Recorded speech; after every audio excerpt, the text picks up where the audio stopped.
Hello everyone, welcome you back to MS alpha classes. आज हम इस वीडियो में डिस्कस करेंगे एक्सरसाइज 3.2 का क्वेश्चन नंबर 3। क्वेश्चन नंबर 3 है on comparing the ratios a1 by e2, b1 by b2 and c1 by c2 find out whether the following pair of linear equations are consistent और inconsistent. तो हम कैसे find out करेंगे कि किन pair of linear equations में line consistent होती हैं और किन में इनकंसिस्टेंट होती हैं। तो यहां पर हम जो पेयर ऑफ लीनियर इक्वेशंस हैं उनमें x और y के कोफिशिएंट्स का रेशियो और कांस्टेंट टर्म का रेशियो कंपेयर करके ये फाइंड आउट करते हैं कि किन पेयर ऑफ लीनियर इक्वेशंस के सॉल्यूशन पॉसिबल हैं और किन के सॉल्यूशन पॉसिबल नहीं है। तो जिन पेयर ऑफ लीनियर इक्वेशंस के सॉल्यूशन पॉसिबल होते हैं ऐसी लाइन कंसिस्टेंट होती हैं या ऐसी लीनियर इक्वेशंस कंसिस्टेंट होती हैं, और जिनके सॉल्यूशंस नहीं होते हैं ऐसी लीनियर इक्वेशंस इनकंसिस्टेंट होती हैं। सो स्टार्ट करते हैं इसके फर्स्ट पार्ट से। फर्स्ट पार्ट है इसका 3x, जो पेयर ऑफ लीनियर इक्वेशंस हैं। फर्स्ट इक्वेशन है 3x फर्स्ट पार्ट में प्लस 2y इक्वल्स टू 5, और सेकेंड इक्वेशन है 2x minus 3y equals to 7। अब हम इन पेयर ऑफ लीनियर इक्वेशंस की कंपेयर करते हैं जनरल फॉर्म से। Compare with ax plus by plus c. वैसे जो पेयर ऑफ लीनियर इक्वेशंस की जनरल फॉर्म होती है a1x plus b1y plus c1 first equation होती है, और a2x plus b2y plus c2 equals to 0 second equation होती है। बट दोनों ही इक्वेशन में x का कोएफिशिएंट a1 होता है, a2 होता है, और y का कोएफिशिएंट b1 b2 होता है, और c कांस्टेंट टर्म होता है c1 c2। सो हम इस अकेली इक्वेशन से भी हम कंपेयर करके फाइंड कर सकते हैं। फर्स्ट इक्वेशन के लिए a1 a2 a1 b1 और c1 होगा, और सेकंड के लिए a2 b2 और c2 होगा। सो जब हम कंपेयर करेंगे फर्स्ट इक्वेशन से इस जनरल फॉर्म का, सो a1 की वैल्यू होगी यहां पर x का कोएफिशिएंट है 3, और b1 जो y का कोएफिशिएंट है उसकी वैल्यू है फर्स्ट इक्वेशन में 2, और जो c1 है उसकी वैल्यू -5 हो जाएगी। क्यों? क्योंकि जो जनरल फॉर्म होती है उसमें a1x plus b1y plus c1 equals to 0, ये a b c इक्वेशन जो होती है इक्वल से लेफ्ट हैंड साइड में होती है। सो जब हम 5 को इधर शिफ्ट करेंगे तो ये -5 हो जाएगा, तो c1 की वैल्यू यहां पर -5 हो जाएगी। इसी तरह से सेकेंड इक्वेशन में हम कंपेयर करते हैं तो x का कोएफिशिएंट a2 है 2 एंड y का कोएफिशिएंट b2 है -3 है, और c2 को इधर शिफ्ट करेंगे तो ये हो जाएगा -7, c2 की वैल्यू -7। अब हम इनके रेशियो फाइंड करते हैं, कोफिशिएंट्स के रेशियो फाइंड करते हैं। a1 by a2 equals to a1 की वैल्यू 3 है और a2 की वैल्यू 2 है। फिर b1 बाई b2, b1 की वैल्यू 2 है और b2 की वैल्यू -3 है। सो अगर हमारा a1 by a2 b1 by b2 के इक्वल नहीं होता है तो फिर हमें c1 बाई c2 को कंपेयर नहीं करना है, उसका रेशियो फाइंड नहीं करना है।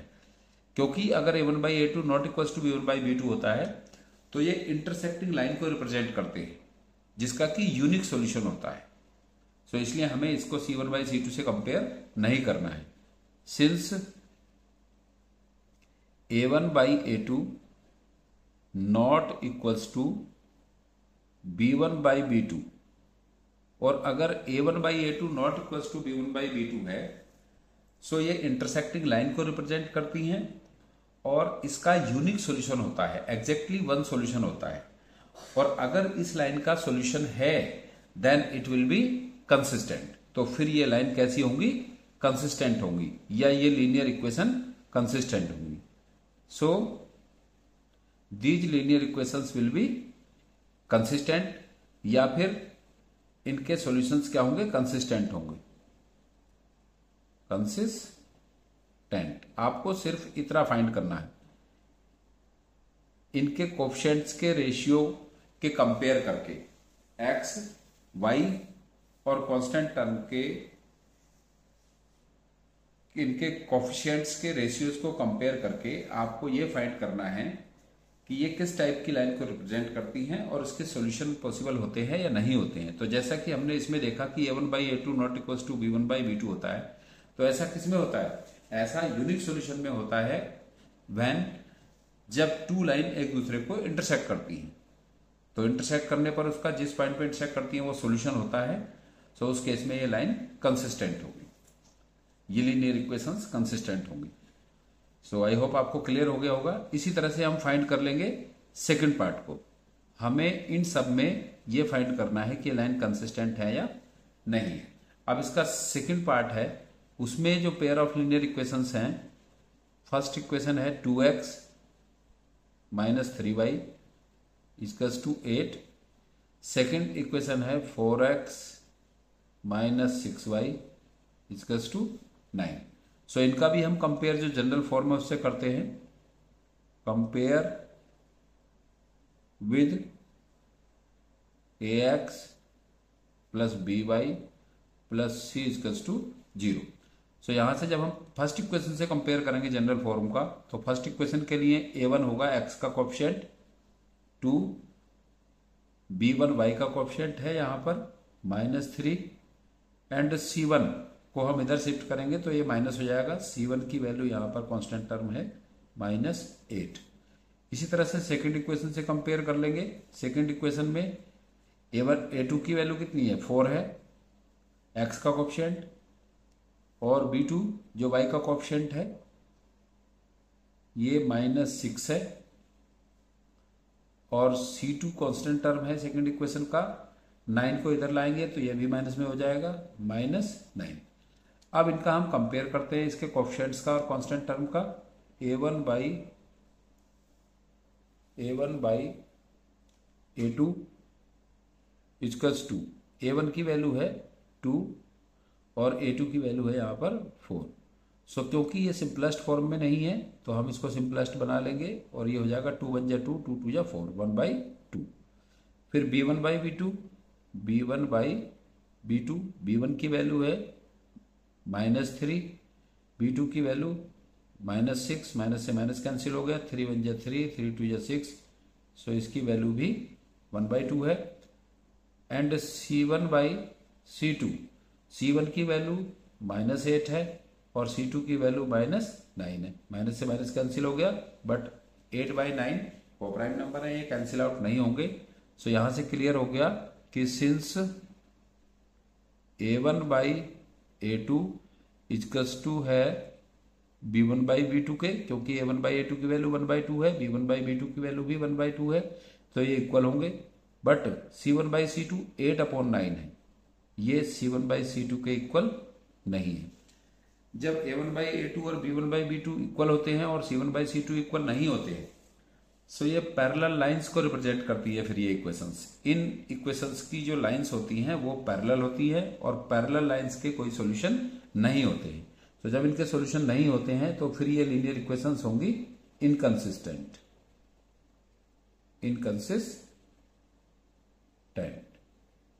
ये लीनियर इक्वेशंस होंगी इनकंसिस्टेंट।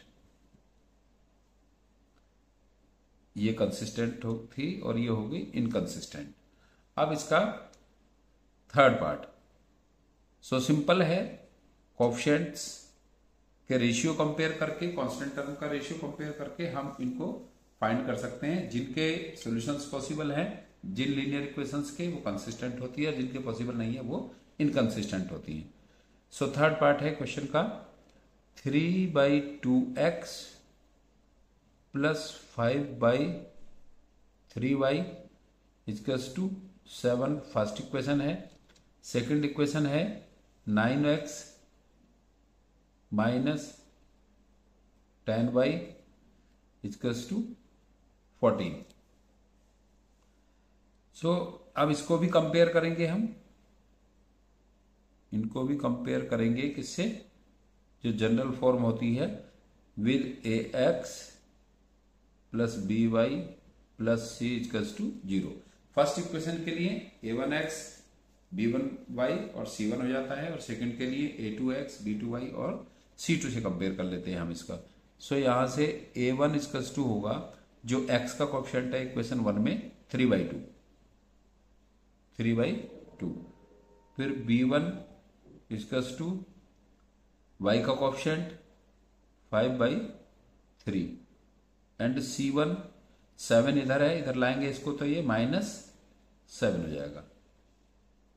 a2 इस तरह से सेकंड इक्वेशन से कंपेयर करेंगे हम जनरल फॉर्म की।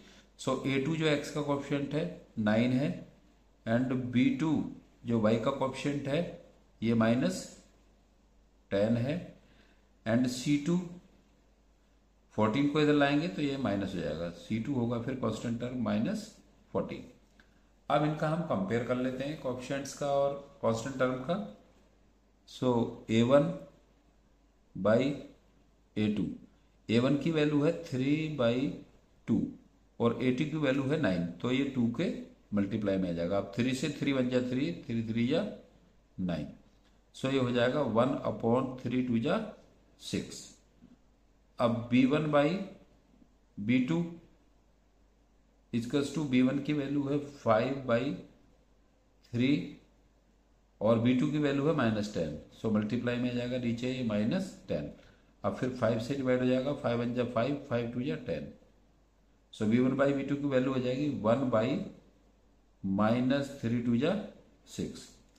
अब हमें इसमें भी c1 c2 नहीं फाइंड करना, क्योंकि a1 बाई a2 की वैल्यू 1/6 है और b1 बाई b2 की वैल्यू 1/-6 है। सो ये दोनों इक्वल नहीं है।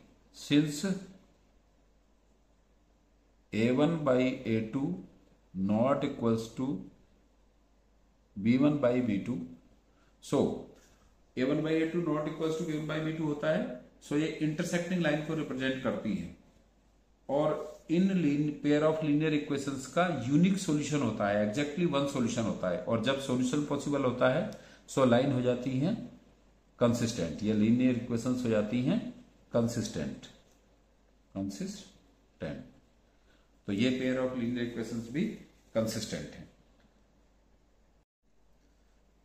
इसका फोर्थ पार्ट है अब क्वेश्चन नंबर 3 का। इसमें पेयर ऑफ लीनियर इक्वेशन में फर्स्ट इक्वेशन है 5x minus 3y equals to 11, और सेकंड इक्वेशन है -10x plus 6y equals to -22। सो इनको भी कंपेयर करेंगे हम, जो जनरल फॉर्म है compare with ax plus by plus c equals to 0 से। सो फर्स्ट इक्वेशन में x का कोएफिशिएंट a1 है 5 एंड b1 जो y का कोएफिशिएंट है फर्स्ट इक्वेशन में -3 है, और c1 फर्स्ट इक्वेशन में जो कांस्टेंट टर्म है। सो ये 11 को हम इधर लाएंगे, क्योंकि जनरल फॉर्म में होता है ax plus by plus c equals to 0, right side से उधर 0 होता है, तो कांस्टेंट टर्म को हमें इधर ही लाना होता है लेफ्ट साइड में। तो जब इसको लेफ्ट साइड में लाएंगे तो ये इधर 11 पॉजिटिव है, तो इधर आने पर हो जाएगा ये नेगेटिव, c1 इक्वल्स टू -11 हो जाएगा। फिर सेकंड इक्वेशन से कंपेयर करते हैं, तो a2 जो x का कोएफिशिएंट है -10, b2 जो y का कोएफिशिएंट है +6, एंड c2 जो कांस्टेंट टर्म है, इधर -22 है ये राइट साइड में, लेफ्ट साइड में लाएंगे तो इसको +22 हो जाएगा, तो c2 हो जाएगा +22। अब यहां पर फिर हम रेशियो करेंगे इनका, x के कोएफिशिएंट का, y के कोएफिशिएंट का और कांस्टेंट टर्म का। a1 by a2 equals to a1 की वैल्यू 5 है, a2 की वैल्यू -10 है। सो ये सिंप्लीफाई हो सकता है, 5 1 जा 5, 5 2 जा 10, सो ये वैल्यू हो जाएगी -1/2। फिर b1 by b2, b1 by b2 equals to b1 की वैल्यू -3 है, b2 की वैल्यू 6 है, ये भी कैंसिल आउट हो जाएंगे, 3 1 जा 3, 3 2 जा 6, सो इसकी वैल्यू भी 3 क्योंकि माइनस में था, सो -1/2। And c1 c2, c1 upon c2, c1 की वैल्यू -11 है और c2 की वैल्यू 22 है, तो ये भी कैंसिल आउट हो जाएंगे, 11 1 जा 11, 11 2 जा 22, सो ये भी -1/2 आ गया। सो यहाँ पर a1/a2 की वैल्यू भी -1/2 है, b1/b2 की वैल्यू भी -1/2 है, एंड c1/c2 की वैल्यू भी 1/2 है। So since a1/a2 equals to b1/b2 equals to c1/c2। तो जब x के कोफिशिएंट का रेशियो, y के कोफिशिएंट का रेशियो और कांस्टेंट टर्म का रेशियो इक्वल होता है, सो ये कोइंसिडेंट लाइन को रिप्रेजेंट करते हैं। और इस तरह की जो लीनियर इक्वेशंस होती हैं उनके इनफाइनाइट सॉल्यूशंस होते हैं, और जब सॉल्यूशन पॉसिबल होते हैं तो लाइन कैसी होती है, लीनियर इक्वेशंस कंसिस्टेंट होती हैं। तो ये भी कंसिस्टेंट होगा, ये pair of linear equations consistent होगी। सॉल्यूशन होने पर लीनियर इक्वेशन कंसिस्टेंट होती है, और सॉल्यूशन नहीं होने पर पैरेलल लाइंस के केस में इनकंसिस्टेंट होती है। अब इसका फिफ्थ पार्ट है। फिफ्थ पार्ट में जो पेयर ऑफ लीनियर इक्वेशंस हैं, ये है, फर्स्ट इक्वेशन है 4/3x plus 2y equals to 8। Second equation है 2x plus 3y equals to 12। इनकी भी कंपेयर करेंगे हम जनरल फॉर्म से। Compare with ax plus by plus c equals to 0। So first equation के लिए x का कोफिशिएंट जो a1 है, a1 की वैल्यू है फर्स्ट इक्वेशन के लिए 4/3, b1 की वैल्यू है जो y का कोफिशिएंट है 2, एंड c1 जो कांस्टेंट टर्म है उसको हम लेफ्ट हैंड साइड में ले जाएंगे इधर, क्योंकि इधर पॉजिटिव है तो इधर जाने पर ये नेगेटिव हो जाएगा, -8। सेकेंड इक्वेशन से कंपेयर करेंगे तो a1 जो x का कोफिशिएंट है 2 है, और a2 की वैल्यू जो x का कोफिशिएंट है 2 है, और b2 की वैल्यू 3 है यहाँ पर, और c2 जो कांस्टेंट टर्म है राइट साइड में पॉजिटिव है तो इधर लाएंगे इसको लेफ्ट साइड में, तो ये हो जाएगा negative. So c2 equals to -12। अब इनके कोफिशिएंट्स के रेशियो और कांस्टेंट टर्म के रेशियो को कंपेयर करते हैं। सो a1/a2 इक्वल्स टू, a1 की वैल्यू है 4/3 इंटू 2 डिनोमिनेटर में आ जाएगा a2, तो यहाँ पर 2, फिर 2 से कैंसिल हो जाएगा 4, 2 2 या 4, तो इसकी वैल्यू आ गई 2/3। a1/a2 equals to 2/3। b1 की वैल्यू 2 है एंड b2 की वैल्यू 3 है, तो ये भी 2/3 हो गया। c1/c2 इक्वल्स टू, c1 की वैल्यू -8, c2 की वैल्यू -12, सो माइनस से माइनस कैंसिल हो गया, और 8 और 12 का जो HCF है वो 4 है, उससे भी ये दोनों कैंसिल हो जाएंगे, 4 2 या 8, 4 3 या 12, सो ये c1/c2 भी 2/3 हो गया। सिंस a1/a2 की वैल्यू भी 2/3, b1/b2 की वैल्यू भी 2/3, और c1/c2 की वैल्यू भी 2/3 है। a1/a2 equals to b1/b2 equals to c1/c2, और जब ये कोफिशिएंट्स के रेशियो और कांस्टेंट टर्म का रेशियो इक्वल होता है, सो ये कोइंसिडेंट लाइन रिप्रेजेंट करती हैं, और जो लीनियर इक्वेशंस होती हैं इनकी, उसके इनफाइनाइट मैनी सॉल्यूशंस होते हैं, और जब सॉल्यूशन पॉसिबल होते हैं तो उस केस में जो लीनियर इक्वेशंस हैं वो कंसिस्टेंट होती हैं, फिर सॉल्यूशन पॉसिबल होने पर लीनियर इक्वेशन कंसिस्टेंट होती हैं, और जब सॉल्यूशन पॉसिबल नहीं होते तो इनकंसिस्टेंट होती हैं,